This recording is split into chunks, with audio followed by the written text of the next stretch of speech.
ঈদগাঁও জাগিরপাড়ার আহসানুল্লাহ জাপানে অনুষ্ঠিত Asia Pacific region adults in scouting ওয়ার্কশপে বাংলাদেশের হয়ে বিশ্বমঞ্চে প্রতিনিধিত্ব করছেন। জাপানের ফুকুওকায় এশিয়া প্যাসিফিক রিজিয়ন আয়োজিত অ্যাডাল্টস ইন স্কাউটিং ওয়ার্কশপে বাংলাদেশ থেকে অংশ নেওয়া 3 জনের মধ্যে রোববার স্কাউট এবং ইয়াং এডাল্টস লিডার হিসেবে আহসানুল্লাহ বাংলাদেশের প্রতিনিধিত্ব করছেন। তরুণ আহসানুল্লাহর বাড়ি ঈদগাঁও ইউনিয়নের 1 নং ওয়ার্ড জাগিরপাড়ায়। তার পিতার নাম মৌলভী আহমদুল্লাহ সুলতানি।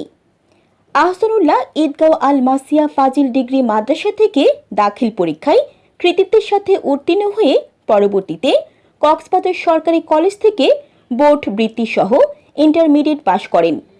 এরপরে ঢাকা বিশ্ববিদ্যালয়ে সমাজবিজ্ঞান বিভাগে ভর্তি হন। বর্তমানে তিনি সম্মান শেষ বর্ষ এবং কবি জসিমউদ্দিন হলের আবাসিক শিক্ষার্থী।